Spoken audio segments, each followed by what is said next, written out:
PV Patil గారు, వేదిక పైన ఉన్న పెద్దలు, వచ్చేసిన ఆహ్వాన మీ అందరు కూడా బసవ జయంతి శుభాకాంక్షలు. ఈరోజు ఈ యొక్క ఫంక్షన్లో పాల్గొనడానికి చాలా సంతోషం అనిపిస్తుంది.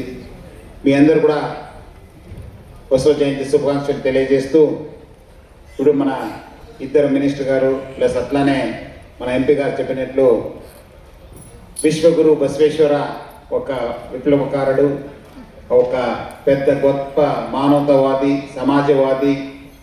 ఈరోజు మాట్లాడుతున్న అనేక విషయాలపైన ఆయన 12వ శతమానంలోనే చెప్పడం జరిగింది. మనము ఈరోజు మాట్లాడుతున్న పార్లమెంట్ గురించి అప్పుడు ఆనే అనుభవ మంటపంలో స్టార్ట్ చేయడం జరిగింది. అట్లానే ఆనే సమానత పైన, కుల నిర్మూలన పైన, ఉమెన్ ఎంపవర్మెంట్ పైన, అన్ని విషయాలపైన ఆయన అప్పుడే మాట్లాడడం జరిగింది. సో ఆయన మనందరూ కూడా చాలా ఆదర్శమైన వ్యక్తి. ఆయన ఆదర్శాన్ని ప్రజలకు తీసుకెళ్లాల్సిన బాధ్యత మన పైన, అందరిపైన ఉంది. సో వచ్చే రోజు మనం ఆయన ఆదర్శంలో ప్రజలందరూ కూడా తెలియపరచాలి. ముఖ్యంగా యూత్ అందరూ కూడా ఇలాంటి వ్యక్తి ఉన్నారు 12వ శతమానంలో ఇంత విషయపైన మాట్లాడని చెప్పి కూడా తెలియాల్సిన బాధ్యత మా పైన ఉంది. మనం కూడా ఆయన ఆదర్శంగా తీసుకొని మనం అందరూ కూడా ముందు సాగాల్సిన సమయం వచ్చింది. సో మీరందరూ కూడా ఆయన ఒక ఆదర్శాన్ని పాటిస్తారు, ఒక నవ సమాజాన్ని నిర్మాణం చేయడానికి మీరందరూ కూడా చేయగలుగుతారని చెప్పి ఆశిస్తూ ఈ ఫంక్షన్ పెట్టించినందుకు పేరు పేరుగా ధన్యవాదాలు తెలుపుతూ సెలవు తీసుకున్నాం. Thank you. జై హింద్.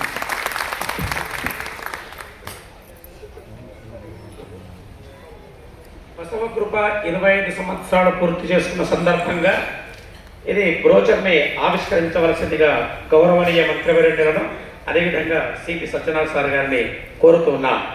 ఇంతవరకు అధ్యక్ష ఉపన్యాసం చేస్తూ సురేష్ కుమార్ షట్కార్ గారు పార్లమెంటు సభ్యులు చక్కని వచన సాహిత్యాన్ని అందజేశారు.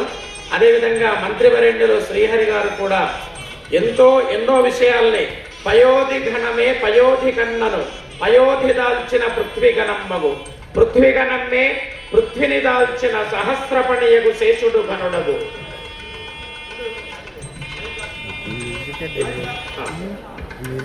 ఆవిష్కరణ జరుగుతుంది.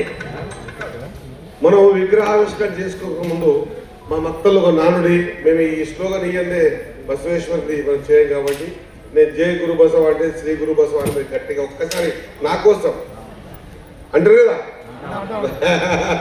మీరు అనిపించలేదు నేను అనిపిద్దామని. జై గురు బసవ గట్టిగా నా గొంతు ఎక్కుందే మీ గొంతు ఎక్కుంది. జై గురు బసవ, శ్రీ గురు బసవ, జై గురు బసవ, జై గురు బసవ, జై గురు బసవ.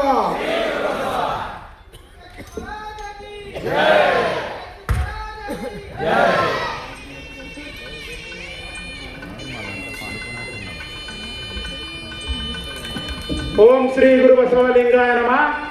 ఈరోజు గౌరవ మినిస్టర్ గారు వాళ్ళ పూర్వజన్ములు ఎక్కడో అనుభవ మంటపం నుంచి కనెక్షన్ ఉందని అనిపిస్తుంది.